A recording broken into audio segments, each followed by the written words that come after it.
अलख निरंजन, ज्यांच्या नावाने मृत्यूही थरथर कापतो, ज्यांनी काळावर विजय मिळवला आणि ज्यांनी मानवी मनाच्या अशा गहराईचा शोध घेतला जिथे भीतीला काहीही स्थान नाही, ते महायोगी म्हणजे गुरु गोरक्षनाथ.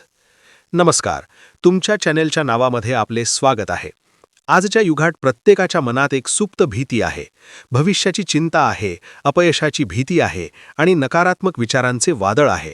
पण शेकडो वर्षांपूर्वी नाथ संप्रदायाचे संस्थापक गुरु गोरक्षनाथांनी यावर उपाय दिला होता.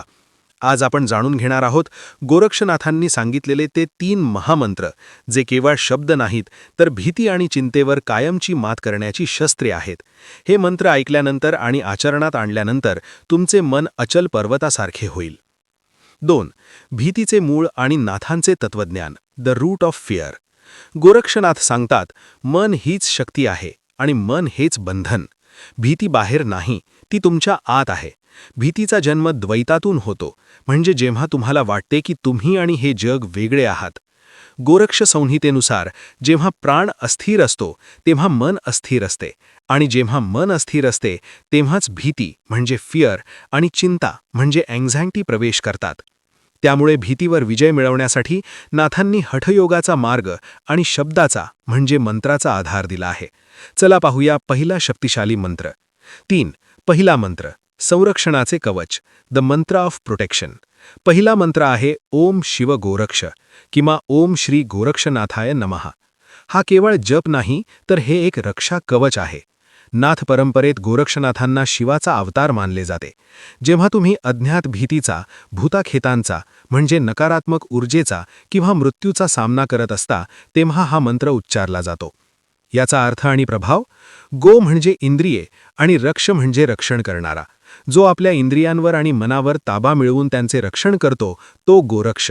जेव्हा तुम्हाला अचानक भीती वाटते, पॅनिक अटॅक येतो किंवा एकटेपणा खायला उठतो, तेव्हा डोळे मिटून या मंत्राचा मानसिक जप करा.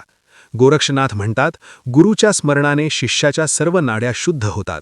हा मंत्र तुमच्या भोवती एक सकारात्मक ऊर्जेचे वलय निर्माण करतो, ज्याला भेदून कोणतीही नकारात्मक शक्ती आत येऊ शकत नाही.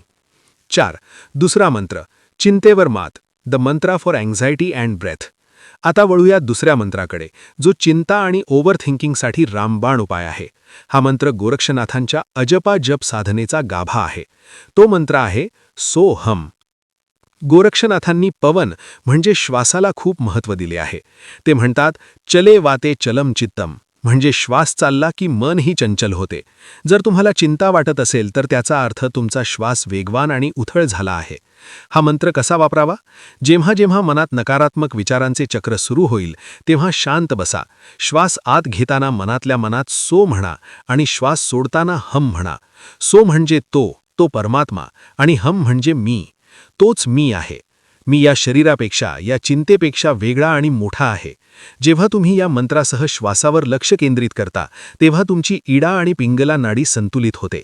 मेंदूला मिळणारा ऑक्सिजन वाढतो आणि काही सेकंदात तुमची भीती किंवा चिंता शांत होते. हे विज्ञान आहे, ज्याला नाथांनी हजारो वर्षांपूर्वी ओळखले होते. 5. तिसरा मंत्र, नकारात्मकतेचा नाश. आणि आता तिसरा आणि सर्वात रहस्यमय मंत्र. हा मंत्र तुमच्या आयुष्यातील बाह्य नकारात्मकता, लोकांचा मत्सर आणि अपयशाची भीती नष्ट करण्यासाठी आहे. तो मंत्र आहे अलख निरंजन. तुम्ही अनेकदा नाथ साधूंना हे बोलताना ऐकले असेल, पण याचा अर्थ काय? अलख म्हणजे जो दिसत नाही, म्हणजे लक्षणरहित, आणि निरंजन म्हणजे ज्याला कोणताही डाग नाही, म्हणजे दोषरहित किंवा मायारहित. जेव्हा जग तुम्हाला त्रास देते, जेव्हा परिस्थिती तुमच्या विरोधात असते, तेव्हा स्वतःला आठवण करून देण्यासाठी हा मंत्र वापरा की हे सर्व दृश्य जग माया आहे आणि माझे मूळ स्वरूप अलख आणि निरंजन आहे. गोरक्षनाथ शिकवतात की जो योगी स्वतःला या मायेपासून वेगळा समजतो, त्याला कशाचीही भीती वाटत नाही. हा मंत्र तुम्हाला डिटॅचमेंट म्हणजे अलिप्तता शिकवतो, आणि जिथे अलिप्तता आहे तिथे दुःख किंवा भीती टिकूच शकत नाही. 6. निष्कर्ष आणि कृती. तर मित्रांनो, हे होते गोरक्षनाथांनी दिलेले 3 अमूल्य मंत्र. 1. ओम शिव गोरक्ष, संरक्षणासाठी.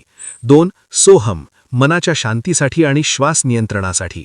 3. अलख निरंजन, नकारात्मकतेपासून अलिप्त होण्यासाठी. गोरक्षनाथांची शिकवण फक्त वाचायची नाही, तर ती जगायची आहे. आजपासूनच जेव्हा जेव्हा भीती वाटेल, तेव्हा यापैकी एका मंत्राचा आधार घ्या. तुम्हाला नक्कीच फरक जाणवेल. जर तुम्हाला नाथ संप्रदायाच्या ध्यान पद्धतीवर सविस्तर व्हिडिओ हवा असेल तर कमेंटमध्ये आदेश नक्की लिहा. हा व्हिडिओ आवडला असेल तर लाईक करा आणि अशाच आध्यात्मिक ज्ञानासाठी चॅनलला सबस्क्राईब करा. आदेश.